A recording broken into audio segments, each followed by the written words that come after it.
Hello, everyone. Welcome to this week's weekly roundup. My name's Todd, and this is. I'm Mothia, here from XR Muslims, part of the Faith Bridge, and on the Strategy Assembly with XR as well. Todd, I hear you're connected to the aviation industry. Yes, indeed, Mothia. I used to be an airline pilot, and now I'm a spokesperson for XR, and I do a little bit in Animal Rebellion as well. So, could you tell me a bit more about XR Muslims and like the Faith Bridge? Yeah, so just welcome everybody. We're here to do the roundup of the weekly news for XR, and so many things happening. And for me, the faith element has been such a strong part of being part of XR and the Faith Bridge. Todd, that was a particular action that we took between XR Muslims, XR Christians, XR Buddhists, and XR Jews. We came together on the south side of Lambeth Bridge for the October Rebellion just over a year ago now, and it was a powerful moment, hearing the prayers from XR, from Christians. CAFOD came, and we had a procession.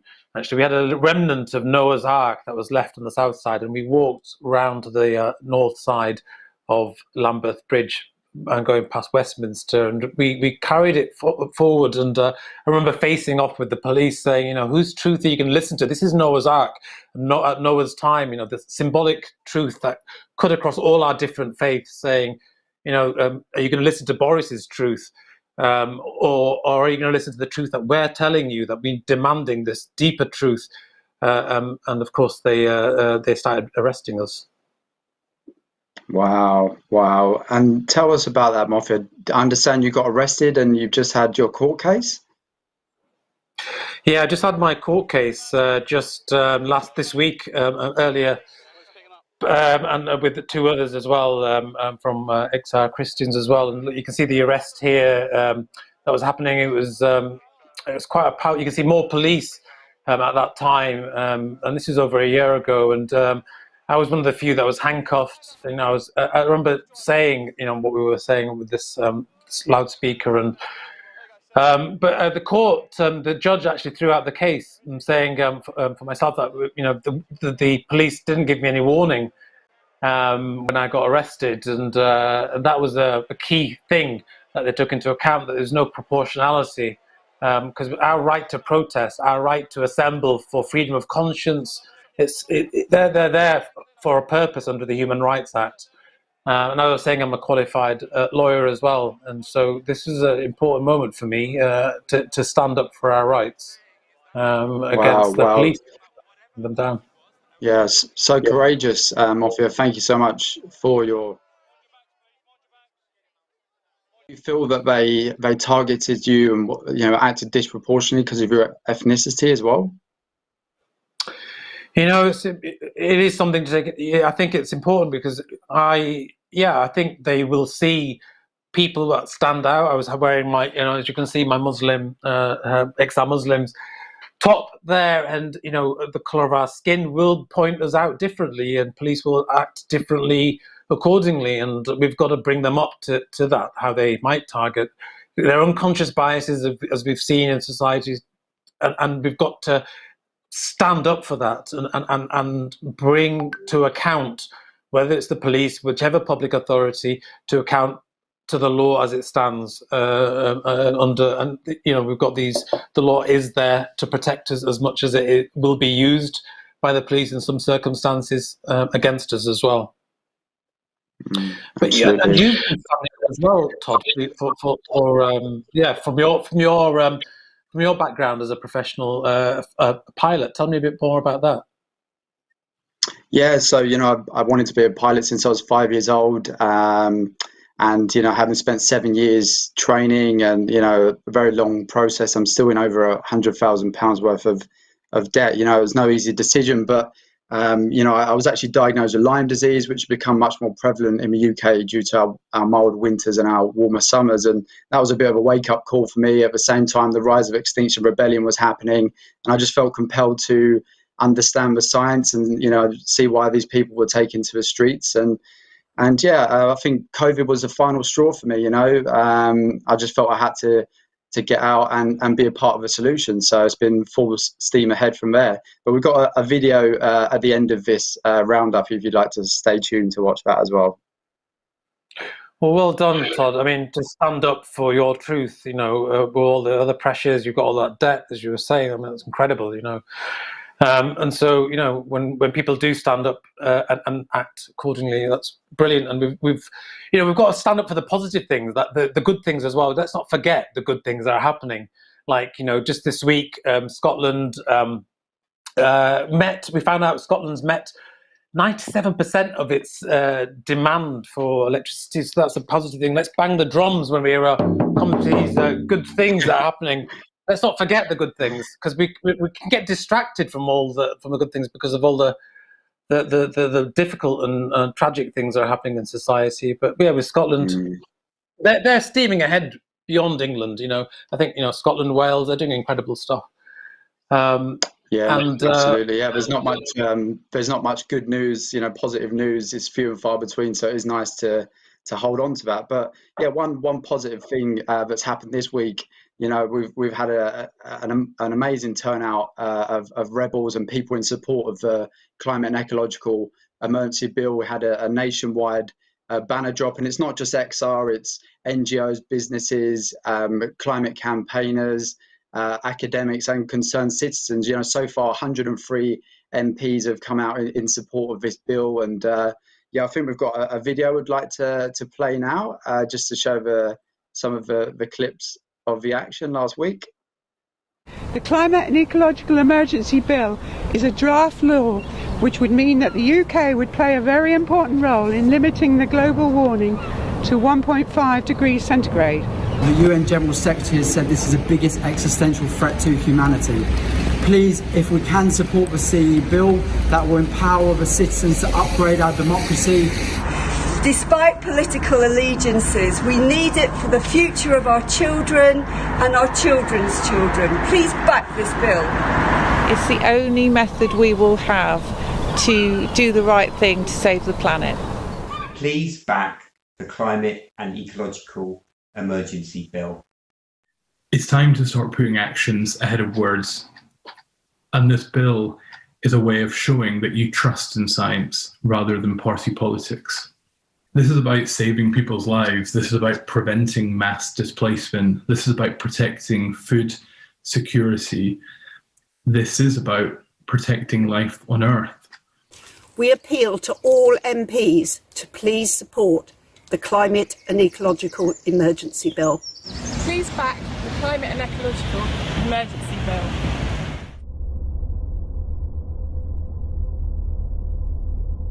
So that's brilliant. I mean, that's people standing up for what the government should be doing. They should be the ones who be, you know, standing up and getting this forward. But you say there's over 100 MPs, so we've just got to keep putting that pressure on our MPs, you know, in your local areas, and keep saying, you know, this bill.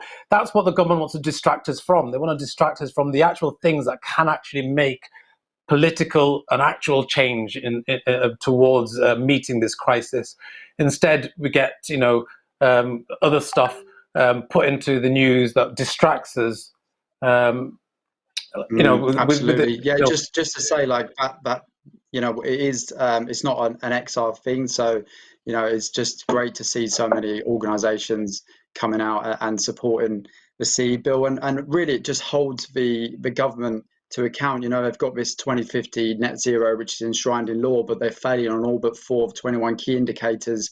So it enables us to ensure that they aren't just greenwashing, and they are doing exactly as they're telling the public they should be, and you know, they need to do. So it's not all been positive though. Morpheo, could you tell us a bit about what's been going on in Bristol this week?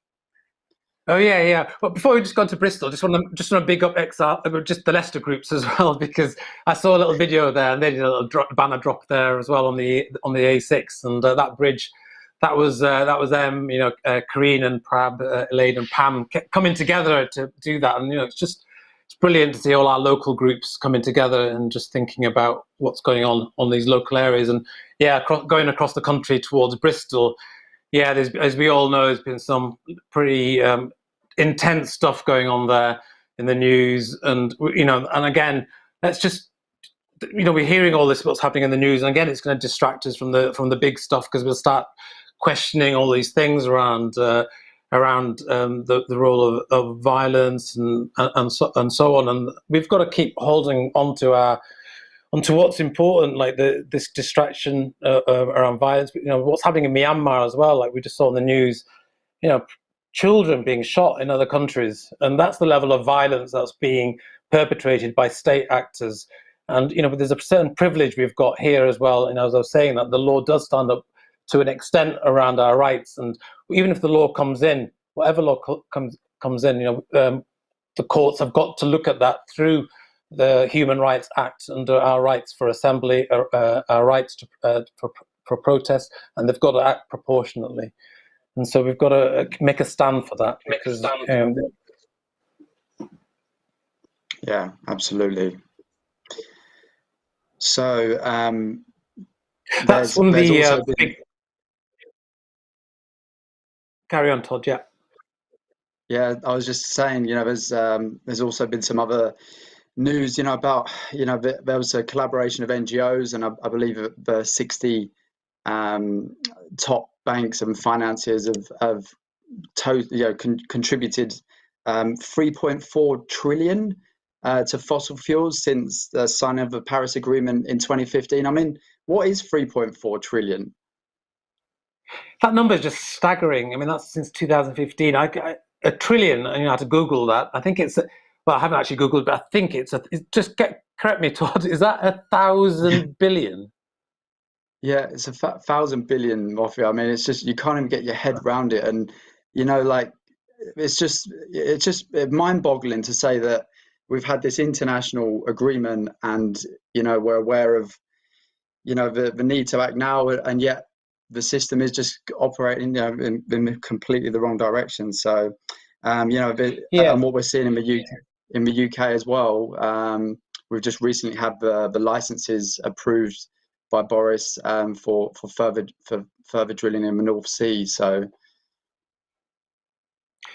yeah, and this is what we've got. Yeah, the drilling, this is what we've got to keep aware of, and because on the news they'll talk about things that will distract.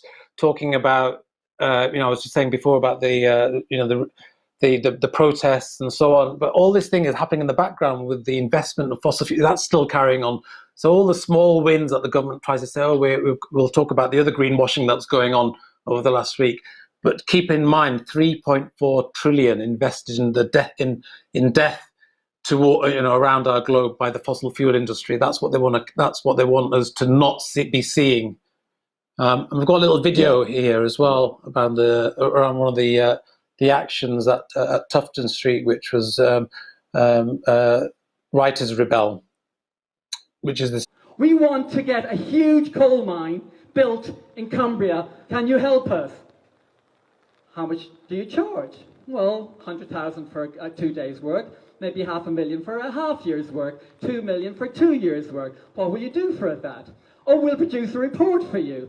And the billionaire media will publish that report as a considered academic study into why coal is a good idea. And they will tell you opening a huge coal mine in Cumbria is good for climate. So Tufton's got the story into the Sun and the Times, and so then the BBC runs the story, the public looks at it, the MPs in Parliament looks at it, the Minister for State gives approval for a coal mine in Cumbria. And that is how the system works. That is why Tufton Street is the heart of darkness. The Policy Exchange, one of the most corrupt think tanks in the United Kingdom, produced a report that Extinction Rebellion was a crowd of terrorist extremists.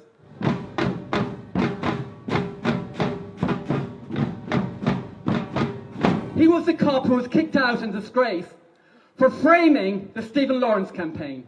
And to their shame, the Today programme ran that story as well, without any right to reply at that moment. The same crowd did Brexit. They're pouring millions and millions of pounds to trash our NHS and to sell us out in the negotiations with the trade deal with America. That's why these billionaire class are hiring Tony Abbott, the corrupt Murdoch-sponsored ex-PM of Australia, to represent us in our trade deals. These people are on the other side.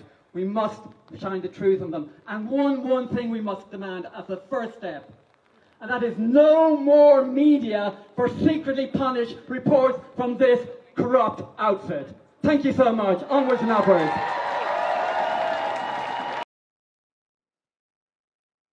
Just, yeah, Brilliant. unbelievable. Such a powerful action, and so glad that we can expose the truth in that way. I mean, it's not only the oil rigs now, but also, you know, the 21 airport expansions they're ploughing ahead with, and just the complete opposite to what they need to be doing. And yeah, not just that, but the government have recently slashed the foreign aid budget in this time of crisis as we're approaching COP26, which should be, you know, leading on the world stage and encouraging, you know, extra financing to tackle this crisis.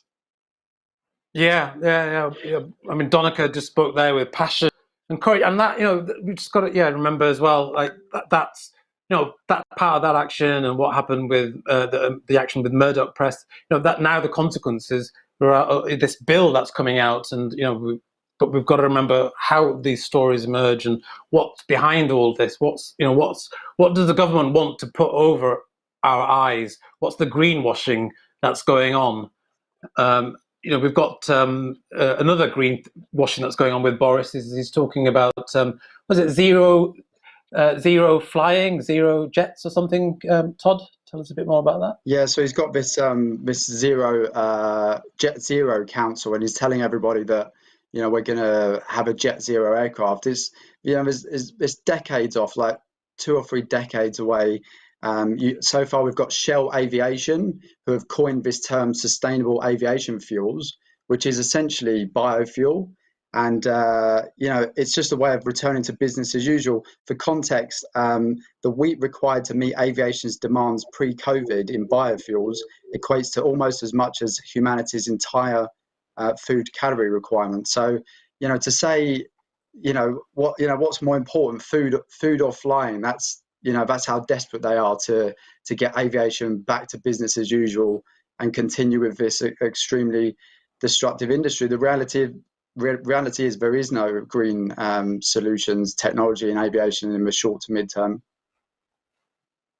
Yeah, thanks, Todd. Yeah, I say food or flying. It's as simple as that. Do you want to eat or do you want to fly? And we can see that even without flying over the last year with COVID, you know, we've had the opportunity to go deeper into what really matters into our, you know, with our family, and you know, and hearing nature.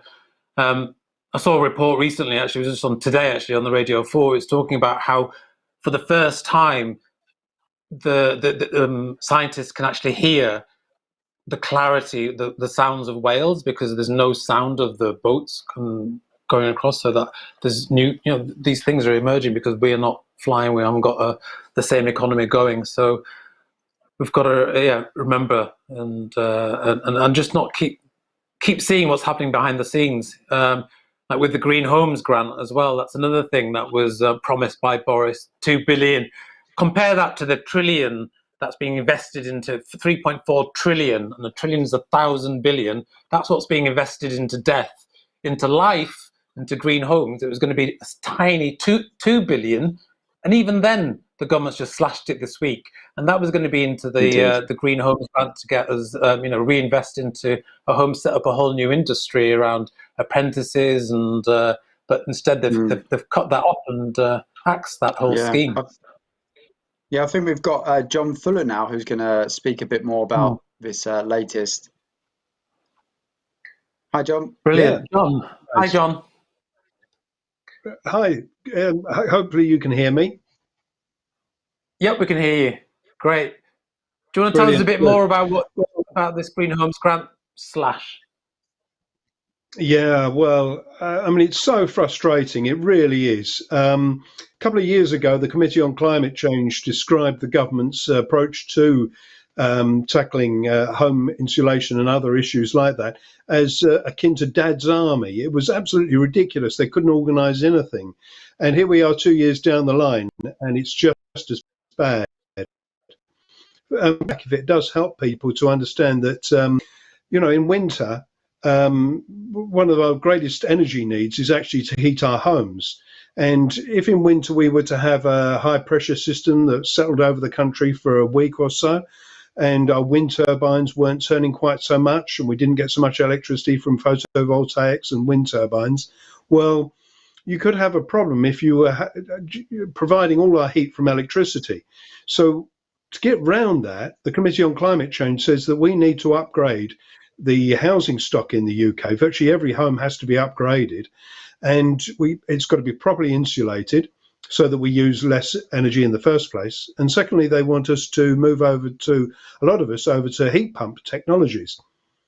Now, I had quotes done on my house, and it was something like £23,000 to have external wall insulation, £11,000 to have underfloor insulation. My house was built in the 1930s, and if I was going to have a heat pump, it would be about £9,500.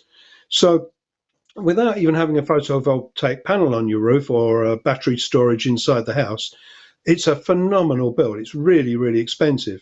And what the government did at the beginning of the last financial year was to say, well, we'll give £5,000 grants to homeowners to help towards the cost of upgrading home insulation, and £10,000 to people who were on very low incomes to help towards the cost of home insulation. But when you're talking about £45,000 or £55,000 to do that job, it's pretty obvious that not many people are going to go for it. Not many people can afford it. And instead of having about 600,000 people go for it in the last financial year, it was about 22,000 people did apply for the grants. And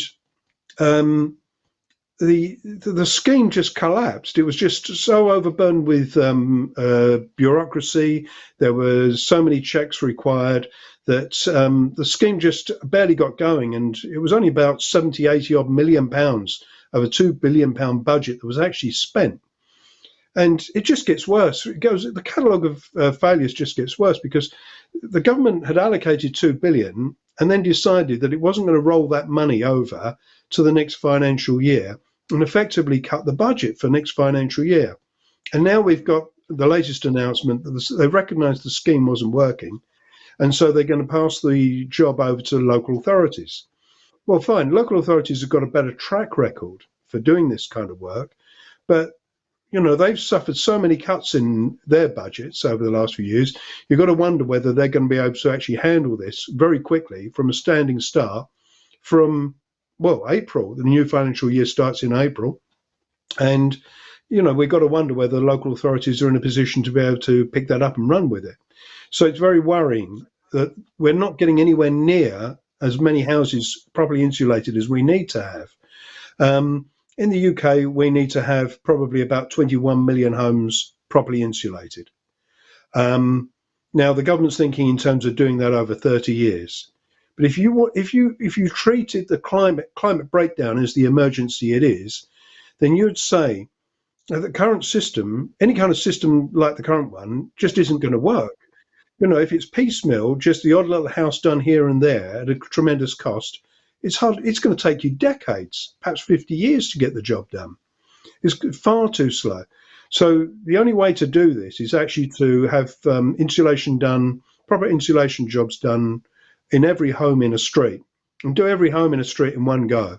There are loads and loads of densely populated towns and cities around the UK where we could just have people working up and down, doing the external wall insulation, doing the underfloor insulation, installing the heat pump technology, perhaps installing photovoltaic panels on roofs. And we could get this done for a fraction of the cost, and crucially, get it done much faster. So the first thing I'd really like people to hang on to this idea, though, that we need a national home insulation programme. The current piecemeal approach is never going to work. Whoever's put in charge of funding it, it's never going to work. You need a national home insulation programme. Just before I know you haven't got much time, but I'd just like to just mention one other thing, and that is that the government, it was supposed to, back in 2010, the Labour government had consulted with private home builders and asked them if they would bring in a new home insulation standard so that the homes that are being constructed would be fit for the future. And the plan was that in 2015, they would bring into effect that new standard for home construction. And the Conservative government cancelled it. In 2014, they cancelled it. So the home builders were planning to do this from 2015. In 2014, it was cancelled. And now, the people who've bought homes brand new homes over the last 6 years, and people are going to be buying brand new homes this year, they're just being constructed. They've now been told by the Committee on Climate Change that they are going to have still have their homes retrofitted to be fit for the government's 2050 target. So the insulation standards that have gone in are just not good enough. And so, anyway, the Committee on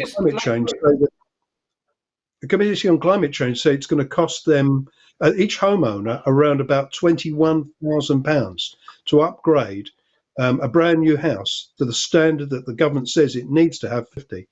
Look, I tell you, you couldn't make this stuff up. The scale of chaos is beyond comprehension.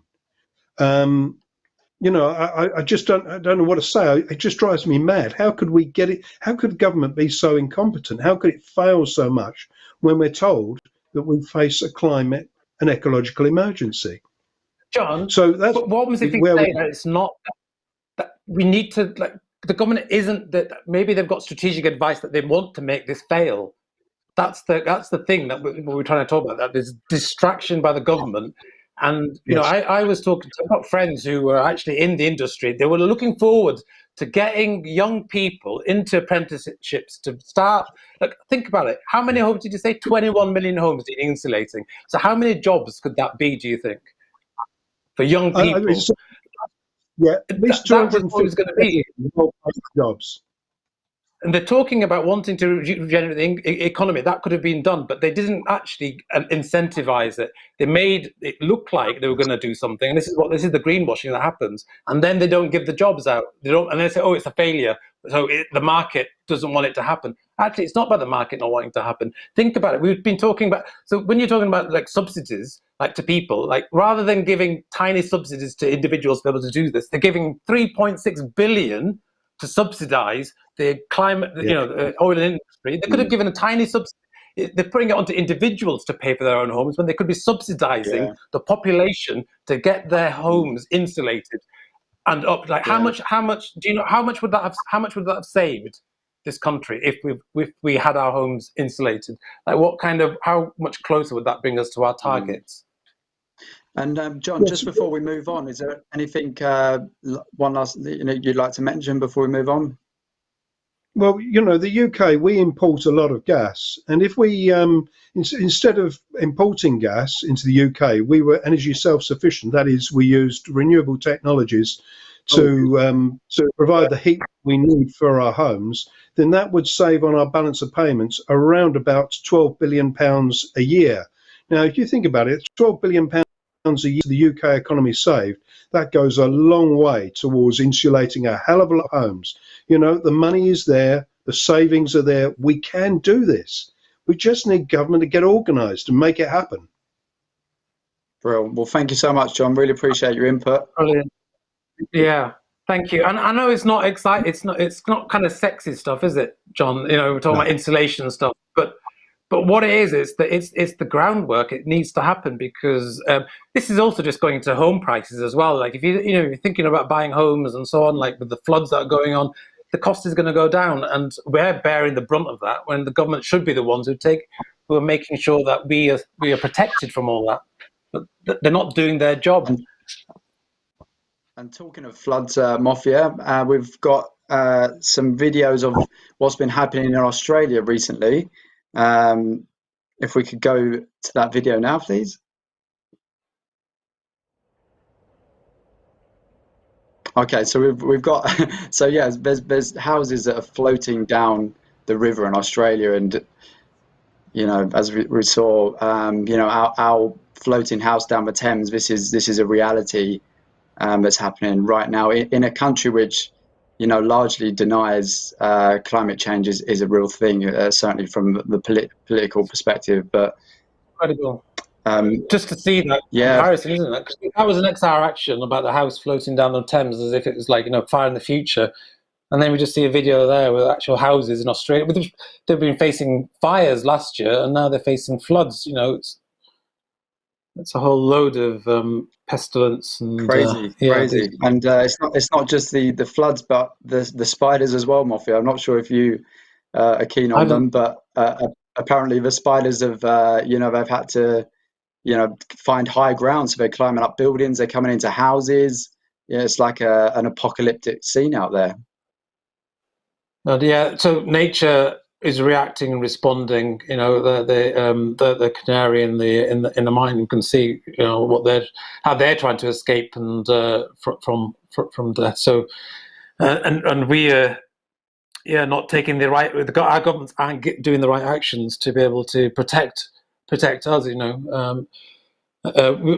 Talking about water as well, we've had the vulnerability of our food systems as well, because we're needing to have tankers and so on, moving this just in time food supply chains. And on the Suez Canal, just this week, we've heard seen this super tanker blocking the whole canal. So how that's going to impact upon food supplies over the next few weeks, we'll see how that plays out. But it really brings to a notice, these events that nobody can predict can really impact upon on our supplies. And we saw what happened with COVID and toilet rolls as well.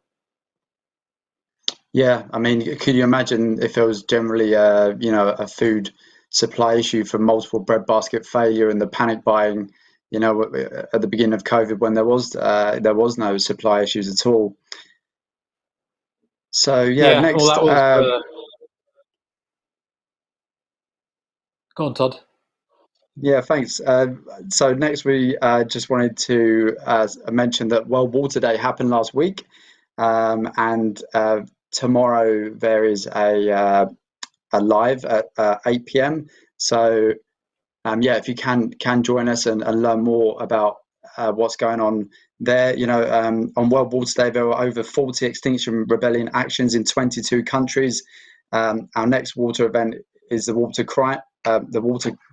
next water event is called the Water Crisis. The climate crisis will be on Monday, the 29th at 7 p.m, where you'll be able to listen to frontline activists from the Global South talking about the connections between the escalating water and climate crisis. So please do tune in for that. Water is going to be such a huge, 8 p.m. Yeah, it's going to be such a huge, especially in the Global South. The right to water is something we've got to really sort of think about as a human right. I think there's a film coming out quite soon around this, the conspiracies around water and. So it was actually released last week on Netflix. It's called Seaspiracy, and I urge everybody to go check it out. It's absolutely devastating what's happening in our oceans right now, and so many people seem unaware. There's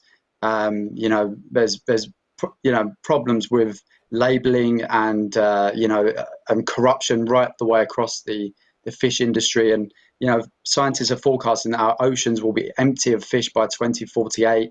85% of the oxygen comes from our oceans in the form of algae. Our oceans really are the lungs of the earth, and we absolutely need to protect them. So if you haven't seen it, please do check it out.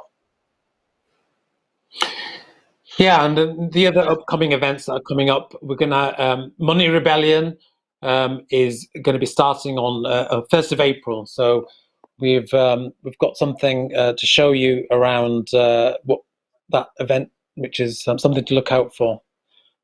We've been talking even more. We've been talking about finances around it, and that's what's underlying a lot of the challenges and the problems that are facing it. We might not want to talk about it or might not see it, but the economy and how the economy is designed to protect those with structural privilege, as we've seen, and the way in which greenwashing by government hides that away. And we've really got to start standing up for our economic rights, our rights to have agency over our economic lives, so that we don't succumb to the paralysis that's happening, around jobs and futures for our children. And we could be regenerating the economy, and so this rebellion for money seems right around that economy it seems really important right now. Yeah, absolutely, with the 3.4 trillion figure as well. So yeah, it's so important that we understand what's going on there. So yeah, thanks everyone for joining us on this week's weekly roundup. I think just to finish off, we're gonna finish off with a pilot's conflict video, which just says a bit more about my decision leaving the airline industry. But yeah, thanks for joining us, Mafia. Anything last to say?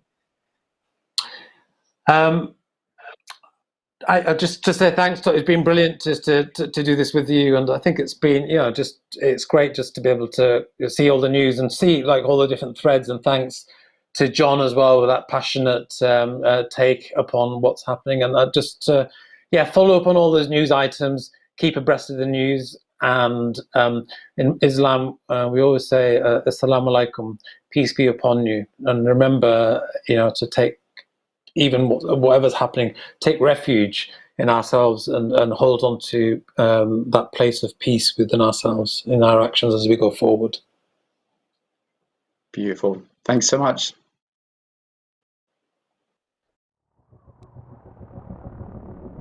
I first became interested in aviation at the age of 5 years old. My dad was a builder, and I grew up in a very much a working class family. He took me to watch the air show at Southend, and I was really inspired by the red arrows, and from that point onwards I always wanted to be a pilot. I set my heart on it. So I found myself at a bit of a crossroads, and I think for me the biggest thing was finding the money to pay for flight training, because it's about £130,000, and my parents in the end, they agreed to remortgage their house, and my nan helped me out. But yeah, 7 years later I finally managed to get the break into the airlines. But it was a very difficult market at the time. I spent my first year working for a Bulgarian airline. Prior to that, I spent 2 years as a flight instructor. And when I finally got the job with Thomas Cook, like a UK airline, the weight of the world was lifted off my shoulders. It was just amazing. My family was so proud. So 2.5 years ago, I lost my medical. One of the illnesses that I had was something called Lyme disease. Thankfully, I'm cured of that now, but it was a very much a wake-up call for me. And during the time that I had off, the rise of Extinction Rebellion happened, but I felt super conflicted. And to be flying passengers abroad, knowing that it's the most energy-intensive activity per hour a human can undertake. Initially during COVID, first, I thought, how can I help people? I became an NHS volunteer responder, and from that it led on to me meeting a lot of people in the movement and becoming quite involved in the activism. And the first protest I went down and did at Trafalgar Square. We laid out all the children's shoes and signifying all the children that will lose their lives in the future due to this global crisis. I'm a spokesperson for Extinction Rebellion. I think we really need to highlight the fact that this movement, this crisis affects all of us, and workers in heavy carbon industries, we have to accept that there isn't a future in fossil fuels anymore, and there are no alternatives in the short to mid-term in aviation. So I've decided I'm never going to return to flying passenger jets now. That's my sacrifice. You can potentially earn a six-figure salary as a pilot. I'm still in over £100,000 worth of debt, and it's not to a bank, it's to my family, so I'm paying them back slowly, and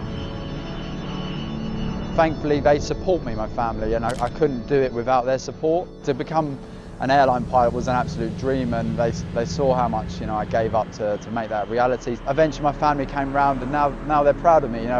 We've got a young baby in the family as well, so when I look at him, it's kind of like he's going to see all this stuff much more than we will, so yeah, it's super scary.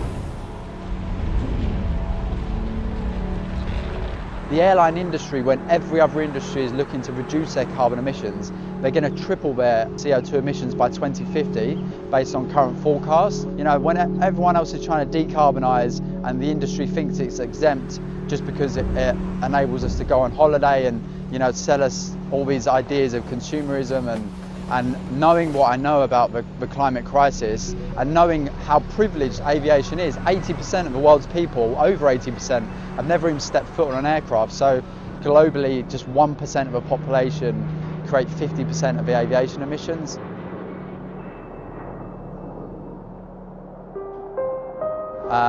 Arguably, we're in the midst of the 6th mass extinction event of, I think, up to 100 species per day are going extinct.